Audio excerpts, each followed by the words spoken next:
The Republic Press says court dismisses Empire Builders case against top kings over Botiman lands. And also COVID-19 vaccination, 450,000 people still waiting for their second dose. Man stabs wife to death over divorce. Banner headline, Sputnik V deal, Ajimamenu under fire for not thinking properly, in parenthesis. Nat honors Brian Champon for promoting education and supporting teachers. And Ghana procures 177,600 Johnson & Johnson vaccine facilitated by UNICEF. Somebody says before we have brought a bill. The Newday Newspaper, Ajimamenu didn't lie to committee over Sputnik V payments, Afenyo marking. And Ghana receives 1,777, 600 doses of Johnson & Johnson single-shot vaccines. Also, public debt CD management has been one of the best, according to Dr. Bomia. That's what he says. How was your CD to dollar exchange rate this morning? 2 projects costing 13.34 million Ghana cedis. A commission that President Akufo-Addo also inspects ongoing projects. Parliament charges Oforiatta to recover $2.8 million from undelivered Sputnik V vaccines. That's according to the probe, the bipartisan probe that was done, headed by Afenyo Marking there. Daily Guide. NDC goes after E.T. Mensah, and Blair retains GMPC, Aliu San for GSTEC. Also, 7 boards for public varsities inaugurated. We shall support you for Dagbon development. Yana to Nana, and Sputnik deal was a mess, according to Kweku Baku, my senior on this side. The Daily Statesman, Greater Accra Regional Minister needs the support of all. And let's consolidate Dagbon peace. President Akufo-Addo. Vice President extols government handling of exchange rate. And Kwabena Ejipong eulogizes Alhaji Malik Yakubu and others. The Ghanaian Observer. Yana Lords Akufo-Addo for peace in Dagbon. You know, the president took a tour of the northern region. Sputnik V vaccine probe. Health Minister was honest with committee, according to Afenyo Marking. 1D1F Akufo-Addo commissions 73 million Ghana cedis Savalogu Rice Factory and Technology Solutions Center. Also, NDC plans to resort to violence and intimidation for 2024 elections. I don't know why they chose Sam George's photo, but impending Asing North by-election will be dress rehearsal. Whoever has this information must be speaking to the police, not be publishing it. Creating more jobs, entrepreneurial opportunities for the youth remains our priority, according to Vice President Dr. Bomia. The Supreme Newspaper, you brought peace to Dagbon. Yana appreciates President Akufo-Addo. EC whistleblower stands trial, whilst power theft thief left off the hook. Songo, Adan youth petition paramount chiefs and DCEs. Also, Gaek Enclave is family land, not stool land. Odointo is family leader there. The Ghanaian Times, what does it say? Parliament suspends action on ad hoc committee report on Sputnik V purchase, but committee chair says minister was candid. That's Afenyo Marking them.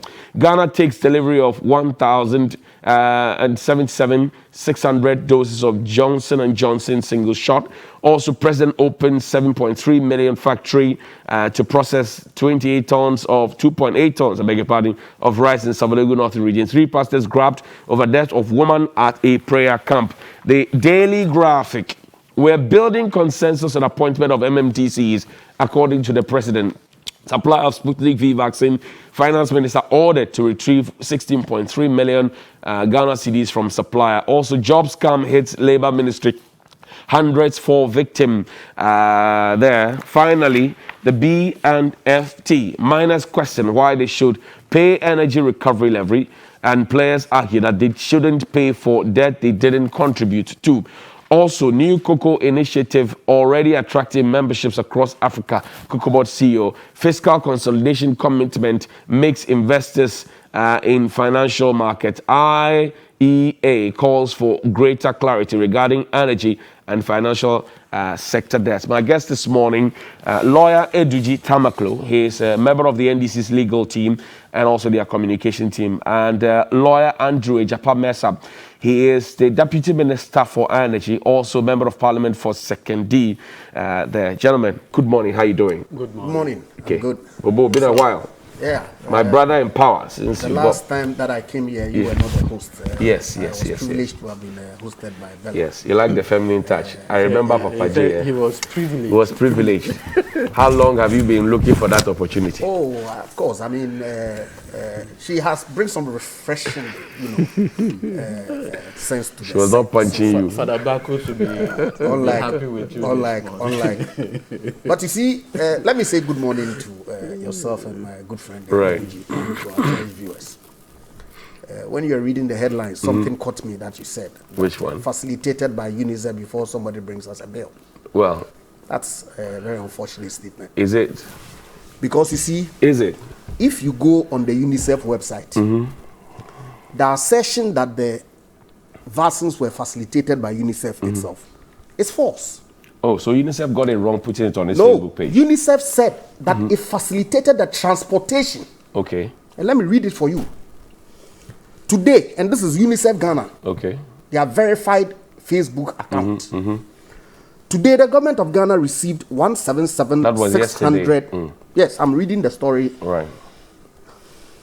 Doses of Johnson & Johnson COVID-19 vaccine, thanks to the African Vaccine Acquisition Trust mechanism established by the AU and supported by the Africa Import-Export Bank, right. the Africa CDC, and the World Bank. World Bank, yeah. In total, 400 million doses of Johnson & Johnson will be made available to the AU in the coming months. UNICEF facilitated the transportation of the vaccines to Ghana. That's the only role that it played. What's the point now? So if you say, before somebody brings us a bill, what really do you want to put out?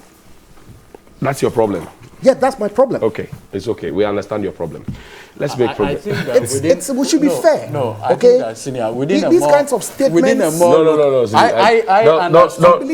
I understood what you said. Yeah. Within a more localized context, to mean that if African Union is basically quote unquote the purchaser through the African bank facility, then we should not hear tomorrow saying that government of Ghana had paid so and so amount. That's how the context in which I understood what you said. I have said what I want to say. I'm not here to fight. By the way, good morning. Good morning. Babo knows me, I won't fight it. I saw my senior BP going about. Bobo is my senior. He knows I won't fight him. Hey, mischievous John. Let's go to Kaira in the Volta region. Let's start from there. There's a school project that's been done and dusted. The children are learning on the veranda. Armstrong Gold Alogba has been chasing that. Let's look at that briefly and then we'll get into smoking issues. The new Kaira DA Basic School was established in 2000. It took close to 20 years before the school was given a facelift. The renovation has been completed since 2020, but the project is yet to be handed over to the school authorities. This has compelled the school authorities to make do with the corridors. Okay, clap for yourself. We are suffering because sometimes if water is falling on us, we are not learning. We want to enter the classroom and learn. We are not happy. There was not blackboard, and we want to enter our classroom to learn. For children in nursery, even when the new block is handed over, they will have to continue to study under trees since they do not have a classroom. According to the teachers, the situation has affected the students' performance, with many of them dropping out of school. Because the class is combined, I'm finding it difficult because class 2, their way of understanding is quite higher than the class 1. But I'm forced to teach both of them the same thing at all the time. This is how it has been since we came back from Corona break. We've been outside. We have only one board to talk of that we share. So when the class 1 and 2 teacher, that is the teacher combined those two classes, is teaching, that means the rest of us have to be doing some oral lessons with them.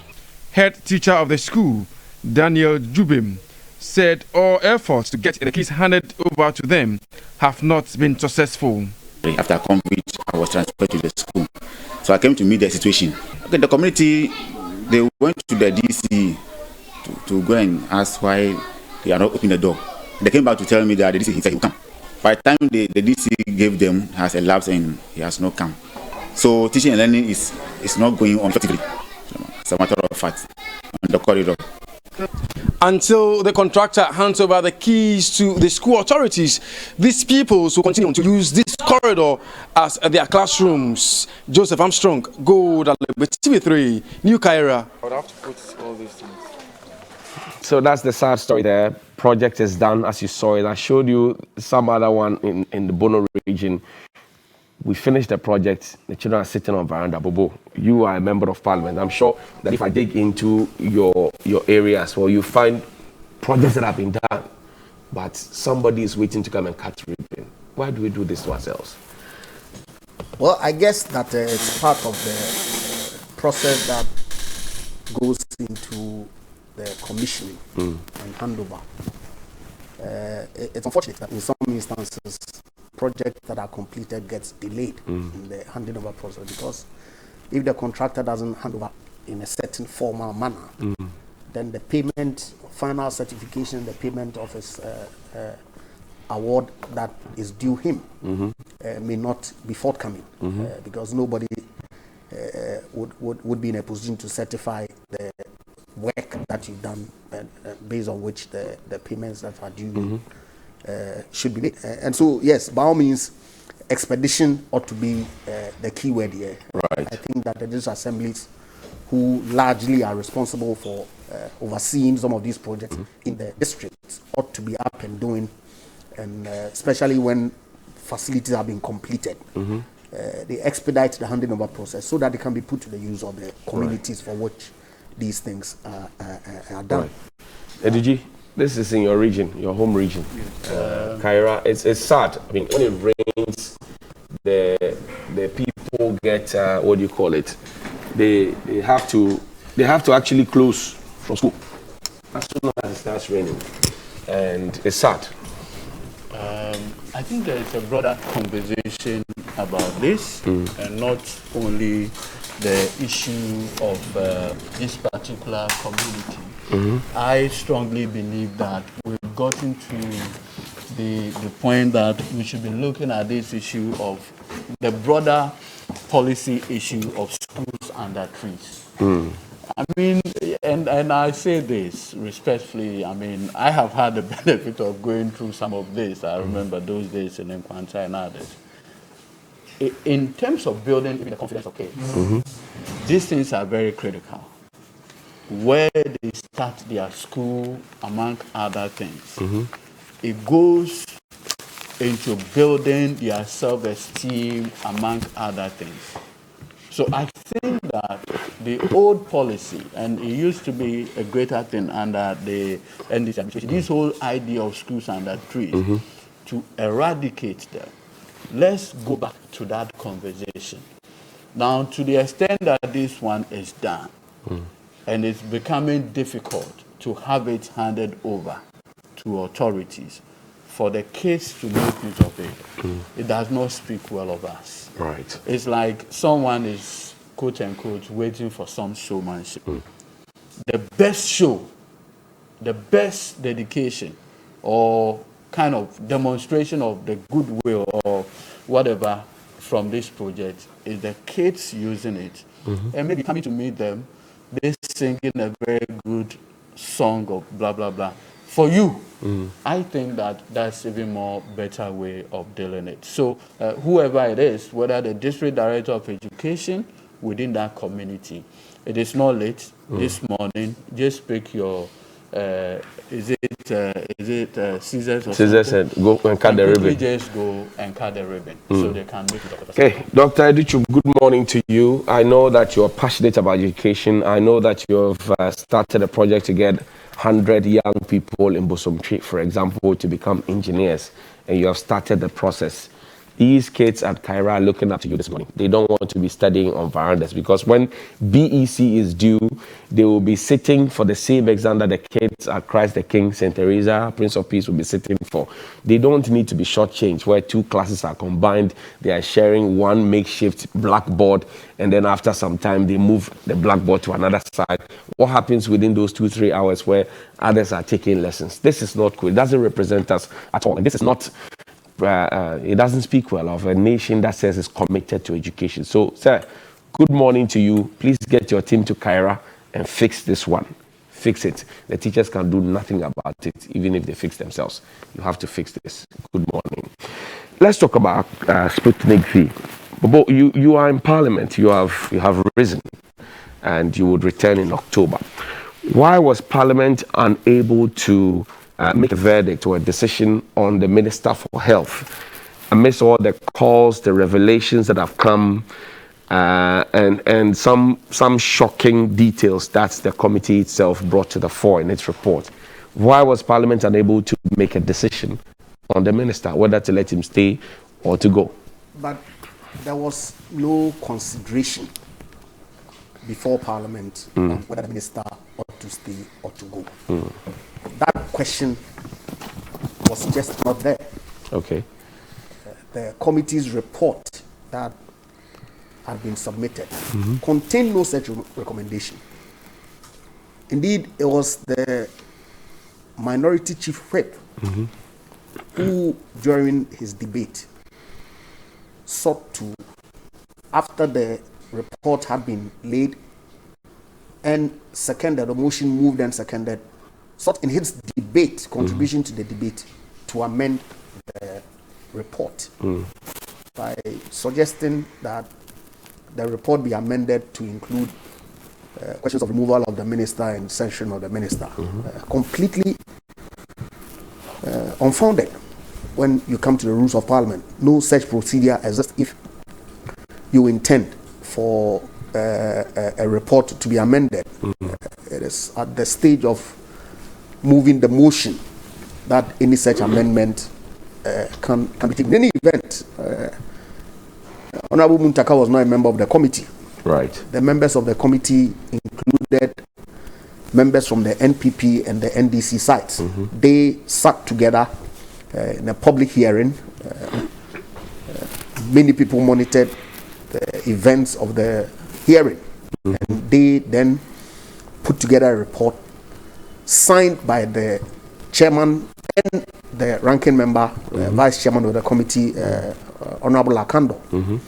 They who had first-hand interactions with the minister, who had first-hand interaction with the documentation, did not find it necessary to ask the Parliament of the Republic of Ghana, as part of their report, for the removal of the minister. And so it was strange that the minority chief whip, in contributing to the motion, then sought to amend the motion and include things that really. So, but you see, Johnny, it's not unusual for Parliament to conduct a debate and for the Speaker to defer a decision that is putting the question to a later date. And so what transpired with respect to the adoption of the report, separate from the I don't want to use words or if you like legalese, the attempt by Honorable Muntaka to smuggle in something that was alien, unknown to the report. Two different questions that, of course, it's the attempt to smuggle in the amendment of the report that is dominating the headlines. And so for me, I'm not worried, because you see, yes, I had Kukubako's comments last Saturday, because I was a co-panelist. That he should do the honorable thing and resign. What does that mean? I don't know. You tell me. What did you understand by what he said? Well, that's his perspective of the issues that transpired. Are you happy with the Minister for Health? with his conduct, not consulting cabinet, parliament, You see, the PPA board, I listened and to doing him. with state funds what he was not mandated to do. I listened Are you to happy him. with him? I need you to Johnny, answer this for me first, and then we can. I listened to him. Okay. Yes, he breached certain statutory provisions. There's no doubt. And I'm He was asking you, are you contained- happy with him? No, hold on. By being happy with him or not is immaterial. But I listened to him. And I asked myself whether all the steps that he took were willful, with intent, were reckless to occasion some loss to the Republic of Ghana. And I'm satisfied that no, he was not willful. He was not reckless. His actions were not intended to cause loss to the Republic of Ghana. And so I can appreciate exactly what it is Means that he did. means that if you're put in a fix, you will do the same thing. Look, circumstances that people are confronted with, in any event, the rules does not bar taking an action and subsequently going to the Public Procurement Authority for ratification, Which it under didn't Section do. 90. But is there a time frame within which that step ought to have been taken? Okay, such that you would go and say that, well, you could take this action, you've taken it. You were supposed to go back for ratification within a certain time frame that you've also breached. So you cannot pass a judgment on that. Can you imagine what But- will happen but- if but everybody, hold on. That's with why I said, power, everybody no. with power decides to do that? Can you imagine what will happen? Context is always important. Context. We were in the middle of the second wave. Sputnik and or other vaccines were just not available. And so, if some third party had made some offer, which other countries are also looking for, and in his attempt to beat the other competitors looking for the same vaccine, then takes these actions. I hope you are not making an excuse for the minister who is a I'm not member, making- of cabinet. No, I listened. He's a That's member why I of. said- He's a member of cabinet, Bobo. And he's a member of He- the task force. He couldn't have gone to. You see- he couldn't have gone to cabinet. He could have spoken with the task force. This Look. is a man who chaired a public accounts committee. We watched him on TV. We saw how he grilled people who had sometimes even used monies was of subjected to assemblies. grilling. Okay, so Was he not? So hold on for me. So we have seen the man sometimes grill people who work in an assembly, had used assembly funds to go and paint the building of the assembly to make it look nice, but without approval. And they have been dealt with. This was the man who he had chaired such meetings. He couldn't have done otherwise. And so if he is confronted with a certain situation, life and death,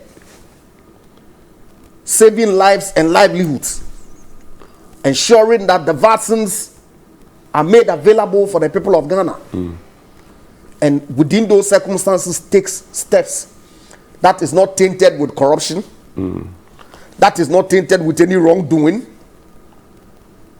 but the exigencies of time makes him do what he did, obviously with intent to ratify as appropriate. I will be charitable with him. Whatever we paid for has not come in full. So what is the effect of this charitability that you want because there were delays that, of course, I'm sure that if we had acted probably a little earlier, like I said, these vaccines are in short supply. Our friends in Europe and other places are keeping it. In fact, India stopped the export of the AstraZeneca vaccines that we all took when it came around the first time. Right. Other people needed it. So if you contracted for, you supposed to pay some monies and you delay, somebody else will pick it off the shelf and you have to wait. That probably accounts for why we did not get the vaccines from the source that the contract was executed. And so from the committee's report, the ministry has written, of course, the tech contract has been terminated because there has been delays in the delivery period that they themselves contracted. And they have indicated that when they get a formal notice of termination, they're going to refund the monies that we've paid to them, to the Republic of Ghana. Should the minister continue to be in office? This is the question on many minds in Ghana now. Should he or should he not? Well, that's for him to take, a decision for him to take. Would you advise him to? I would not. Why not? Because like I said, I listened to him. Okay. And I can be empathetic with respect to his situation at the time that he took these actions. Okay. Eduji, so the committee has met. They have made a decision. Bobo has just explained to us why, or if you like, the circumstances under which the question was deferred, and it is in line with parliamentary practice and procedure. What are your thoughts about the report that you saw? I was quite, mind the mic, please. I was quite startled when I saw the report, the detailing there. But what do you say? Okay.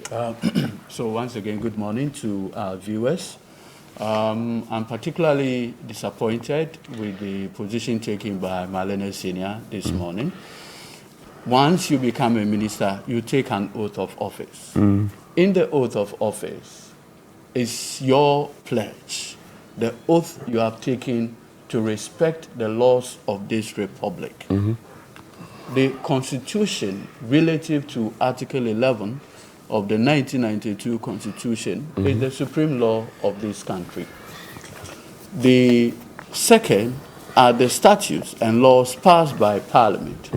Incidentally, the minister who is under the microscope now was in Parliament when the Public Procurement Act was first passed.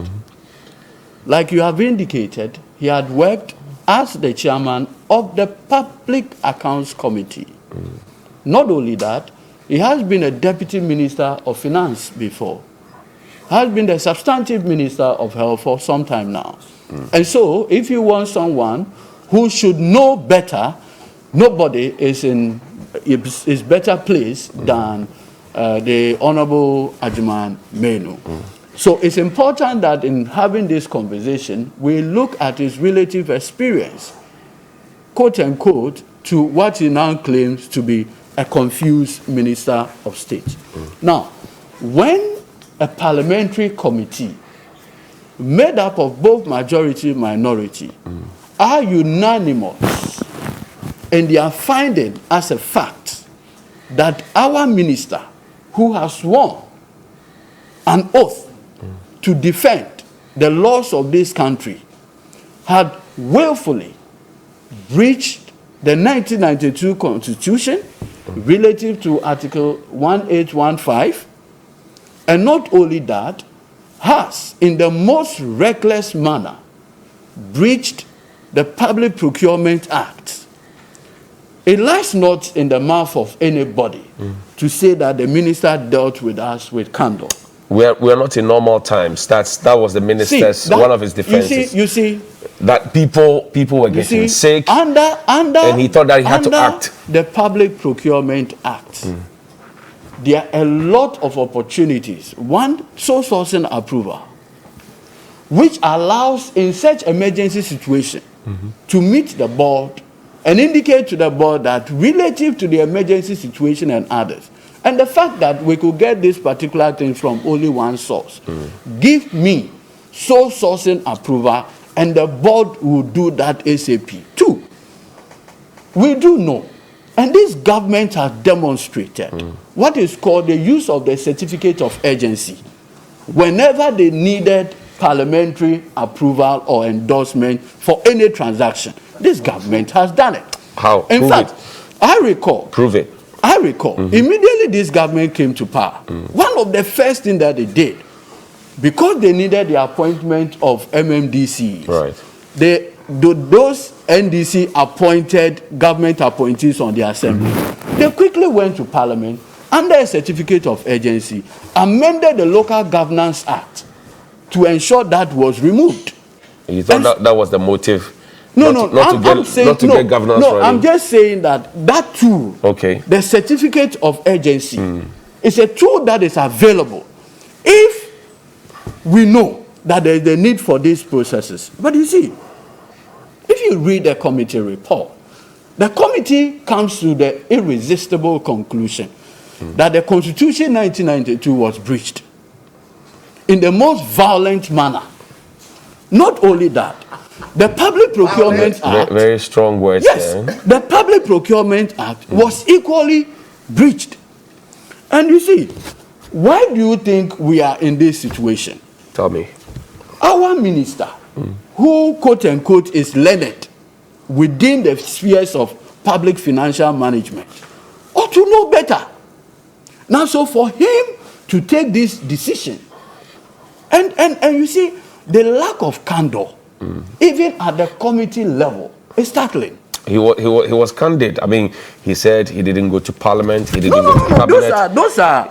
I mean, how candid can somebody get? You see, the issue of you not going to parliament, it is binary. It is either 0 or 1.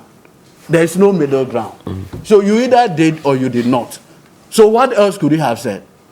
The issue of going for public procurement, it is binary, 0 or 1. You cannot say there is a middle ground, I did or I did not. It is not possible. But I'm saying that if you have a government headed by President Akufo-Addo, who prosecuted in the quality grain matter, where, for instance, the fact that loans were taken without parliamentary approval was a basis for the judge to infer willfulness, recklessness, because the judge then said, look, under Article 181, loans for the purposes contracted by government ought to have received parliamentary approval. And the lack of it, those ministers under Jerry Rawlings were put in prison. It did not end there. As we speak, President Akufo-Addo, through his Attorney General, had prosecuted former members of the NCA board. Today, as we speak, 3 of them are languishing in prison on the basis that they purchased the Pegasus without PPA approval, among other charges.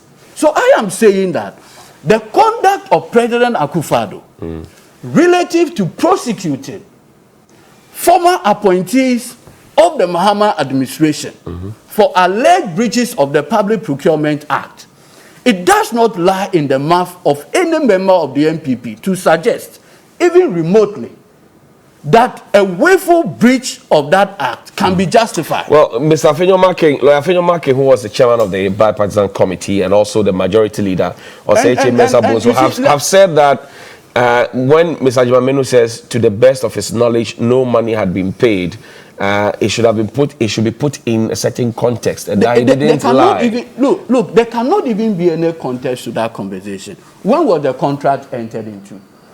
Somewhere in March. Right. By April, payment had been effected. When did the committee sitting, when did it happen? Somewhere in July.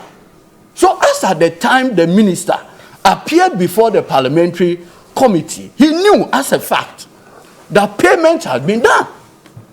And you know what? The further evidence of this lack of candor is that the minister now writes a letter before the committee report came out, suggesting that it had just come to his attention that payment had been done.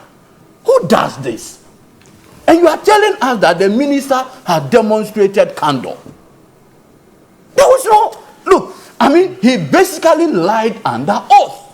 That's dangerous. Exactly. And I am saying that my learned senior, who is an MP, should be worried that the committee of parliament, an individual minister, can appear before that committee and lie to the committee. You have no empathy. Bubu says he will be empathetic because of the circumstances and what the minister was doing. Now he says, for example, that there's no willful direction to cause financial loss to the state. You see, in quality grade,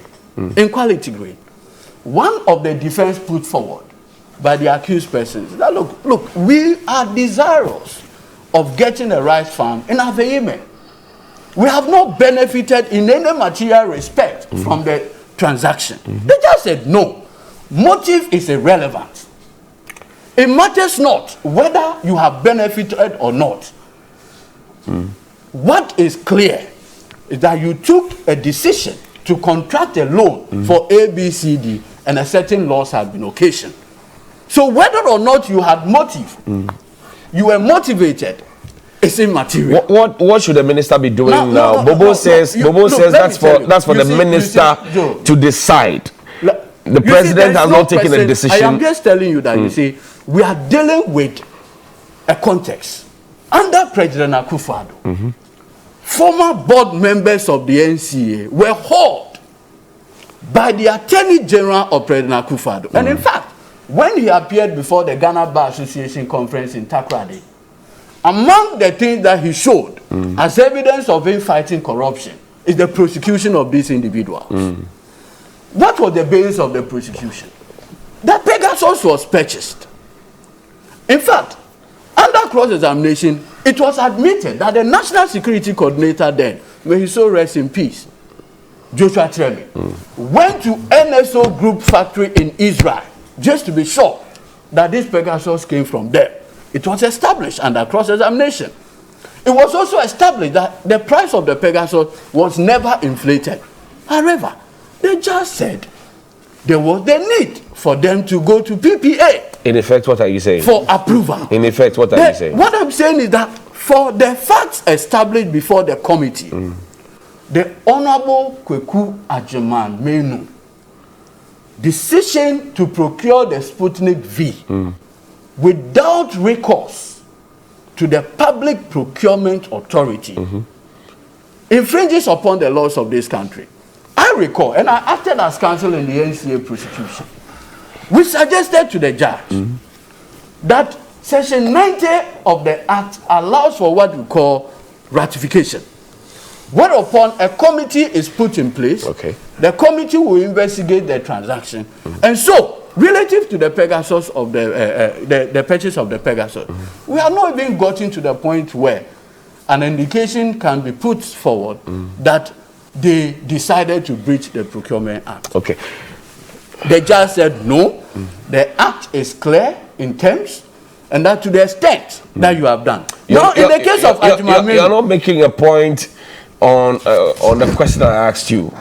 Bobo says let the minister make a decision, but he will choose to be empathetic. See, the question of clearly you have no empathy. No, the issue is because of the laws that you say have been breached. So what are you seeking? As we speak, why are we asking for refund? Tell me. Because in the NCA matter, President Akufo-Addo could have asked that let's go for refund from NSO. This was Parliament. No, I'm just saying. So you can't. No. But the president is supposed to know. All right. That's his Minister of Health, not you. He's not even the head of a board or an institution. He's a cabinet minister, for Christ's sake. And so for him to have decided to do this procurement in the... But you see, this minister has a penchant for doing this. You remember the snake vaccine. Yeah, the snake. Go and look at the procurement processes involving that purchase. So this is not a minister that you can easily say that, look, he did not know, even though you and I agree that ignorance of the law may not be an excuse. Okay. So thank you. in terms of conduct, thank you. Wrap up. Let's Bobo have decided to Bobo. It should not be suggested, even remotely, that a minister who has admitted that he had breached the 1992 Constitution, breached the Public Procurement Act, and even lied under oath should just be excused on the basis of empathy. Bobo, you are in Parliament, so if somebody takes an oath and gives wrong information, I don't want to say lie because that would be too strong. What happens? Of course, the consequences are grave. Which are? No doubt. Which are? Of course, that's perjury right there. And you and I know that perjury is a criminal offense in this country. But question is, has it been established that the minister perjured himself when he appeared before the committee? Obviously not. He said, to the best of his knowledge. Thank you very much. No payment had been made. Thank you. Okay. To the best of his knowledge. Okay. What does it mean? How does payment happen at the ministry without the tacit Why knowledge and approval? The chief director, who is the head of the administration of the ministry, cannot write letters to the finance ministry based on a contract that has been executed for payment to be made. And the minister will not be aware? Oh, it's possible. Really? Absolutely. It happens in your ministry? Well, it hasn't happened in my ministry. Okay. As I speak. Okay. But it will not be surprising to me at all that that administrative process takes place and the minister is not, because obviously they've executed a contract and he knows the terms of the contract that they're supposed to make some payment. But as to whether actual payment had been made at the time that he appeared before the committee, it is possible that he may not know. Given the time frame? Given the time frame that... When the offer was made, consideration was made, acceptance of course, was done that's why when, before he appeared that's why when he checked post that sitting and it was clear to him that some payment had been made, he then wrote a letter to the committee indicating that, yes, following my appearance before you, I have checked and then gotten to know that indeed some payment has been made. I see. How does that amount to perjury? I don't know. Well, you see, I sat here quietly. Allow him, please. Allow Bobo to go on. So, Bobo, you now Eduji is trying to do a comparison between I was coming there. The what do you call it? That's exactly where I was going. Okay, let's go then. Comparison. Right. Was this a criminal trial? Oh, please. Please. So, how do you compare apples with oranges? Indeed, it was your side, the NDC minority, that called for this probe. Right. The speaker granted it, set up the committee. The committee did a public hearing.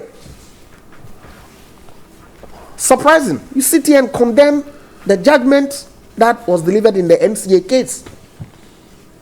But I'm not aware that you filed an appeal, have you? We have. You filed an appeal? Yes. Oh, okay. So let's wait for the outcome of the appeal. So we all know whether the Court of Appeal will agree with your arguments or not. But there's a subsisting judgment. That's the point I'm making. Which is to the effect that your client, having been given the opportunity to be heard, was found guilty. Yes. And so the justification for his action that you are sitting here preaching, what does it mean? That if the same person who prosecuted them, but if the same person who prosecuted who? The NCA. You see, that's the difficulty that I have with some of the statements that we make. Because you are seeking to personalize it. Okay. That is the president that took the action to prosecute. What does that mean? The prosecutions are you done know Article 88. Why is it the Attorney General does prosecutions? Yes, on behalf of the president. You see, Bobo, go ahead. How is it on behalf of the president?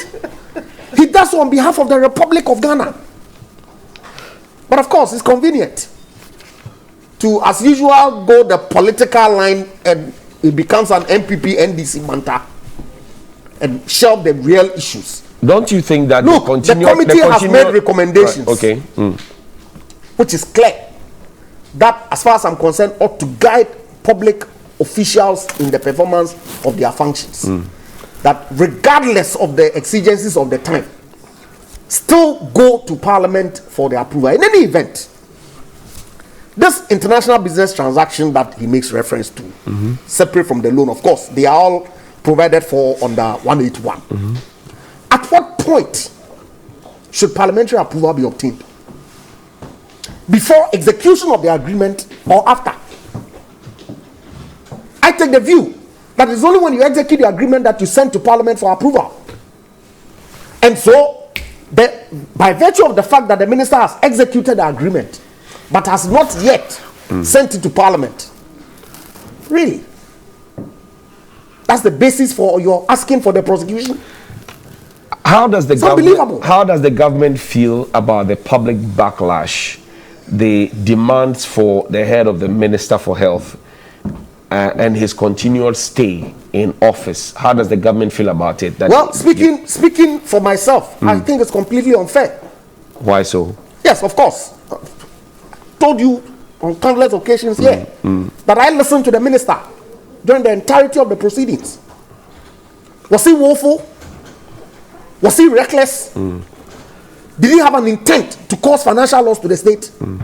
In any event, was the committee's own report that was made up by the NPP and the NDC find him to have conducted any corrupt act?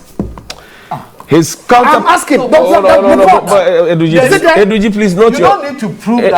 Eduji, note your reservations. Please. Eduji, allow him. Of course. Eduji, note your I'm reservations. asking you whether these were the findings of the committee. So Bobo, Obviously not. Bobo, his UK counterpart had made COVID rules, and he went out of his way to break them by kissing a lady, and he resigned. Johnny, I'm not aware. I'm coming. So it's on BBC. It's on BBC. It's public. Well, it's public. am I supposed to be aware of everything that Now, happens? somebody told me yesterday that here's a health minister who contracts.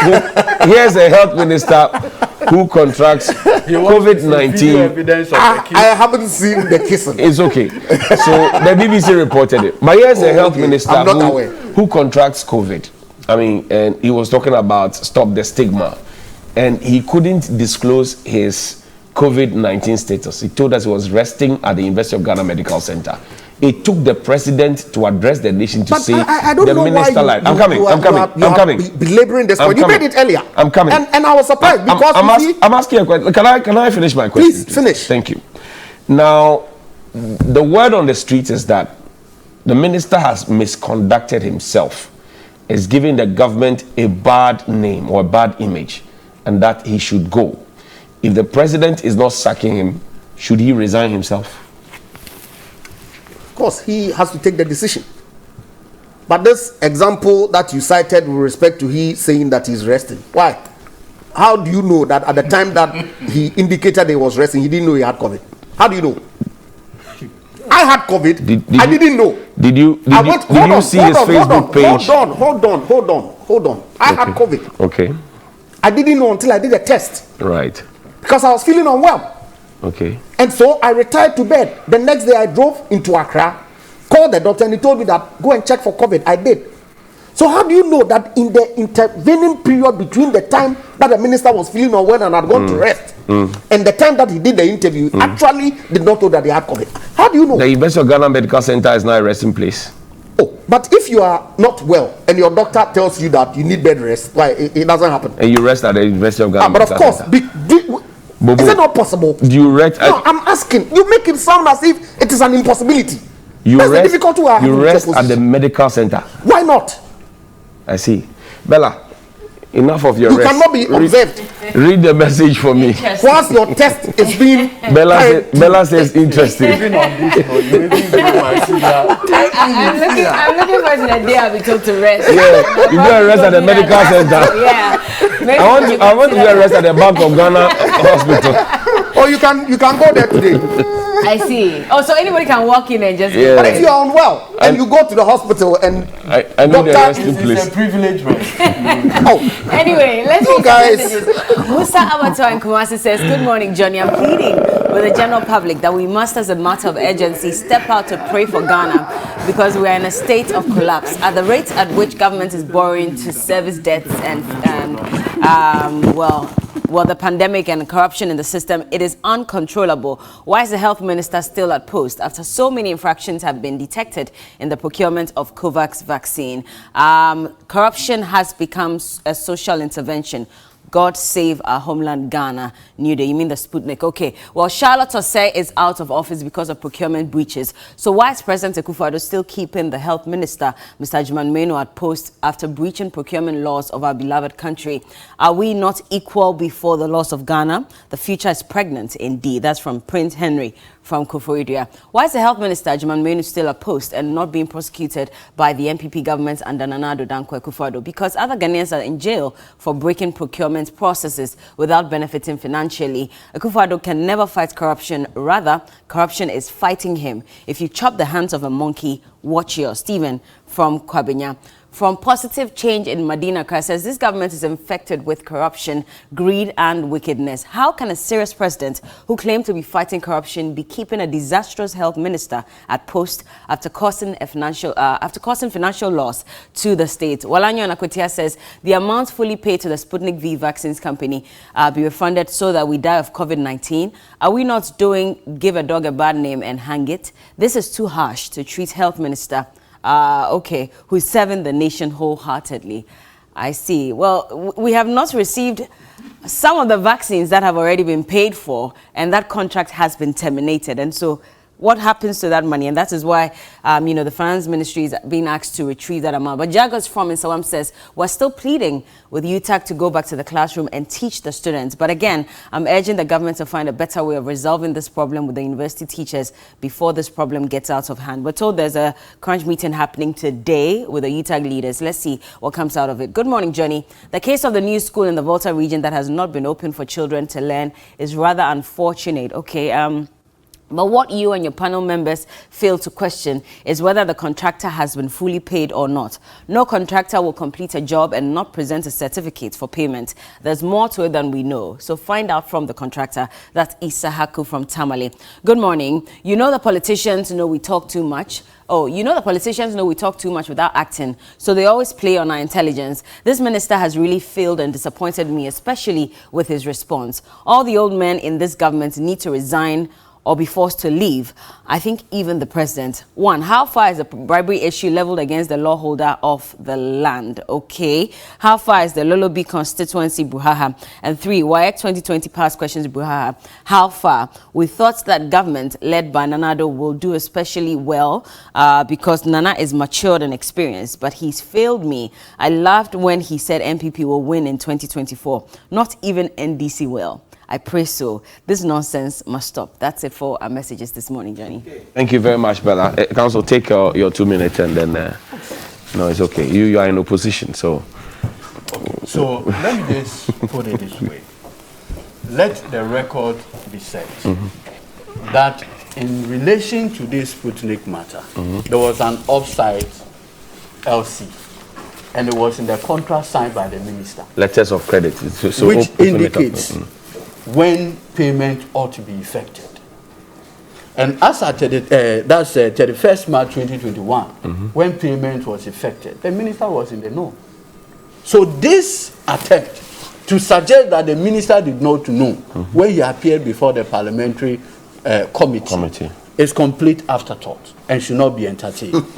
2, I have nothing personal against the minister, but I am saying that relative to the conduct of the NPP government led by President Akufo-Addo in prosecuting and is still prosecuting former government appointees on alleged breaches of the Public Procurement Act, the president ought to demonstrate that when it comes to prosecution, he has not weaponized Article 88 against his political opponent, and that he will be even in the application of the criminal laws of this country. So far, his conduct has always been to shield his appointees found to have breached the Public Procurement Act. You remember famously the National Youth Authority, where they signed contract with Preforce without PPA approval, among other infractions of the Public Procurement Act. Look, in God's name, how could Minister Kenoforiata, the Ministry of Finance, even pay without cross-sectorial? Is it not the same government that is prosecuting the chief director because the minister said payment was done without his knowledge? I mean, so in one breath, we are using one set of facts against certain individuals. In another breath, the same set of facts, we say no. Empathy. But this was not a criminal prosecution or trial. This was no. I am not saying. I am saying that the Attorney General, as at 12th of April, wrote a legal opinion on this transaction.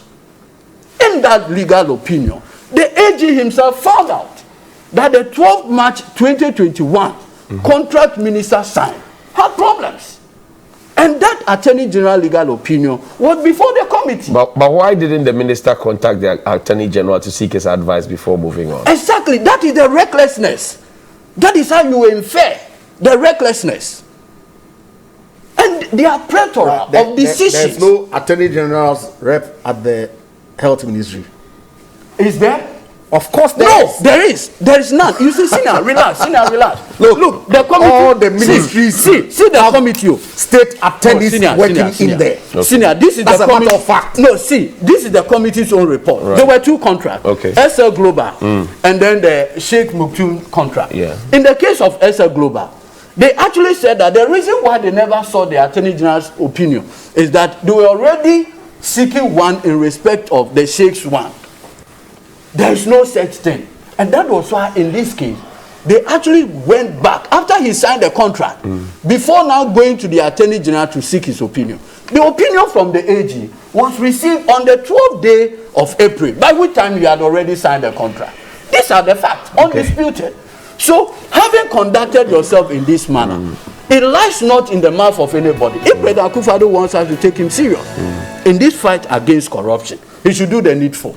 Okay, thank you very much, gentlemen. Grateful for your time this morning as you contributed heavily to the program. We're grateful. Now, Ambassador Sampiale says, Johnny, it's interesting to be a Ghanaian these days. In what context is Opuni being prosecuted for causing financial loss? In what context is Collins Daughter, etc., being prosecuted for causing financial loss to the state? Confronted with a case of life and death, a young poor boy steals in the market and he's jailed. In Ghana, even the director of the procurement authority set up a company to siphon government contracts, and it's normal. That's contracts for sale.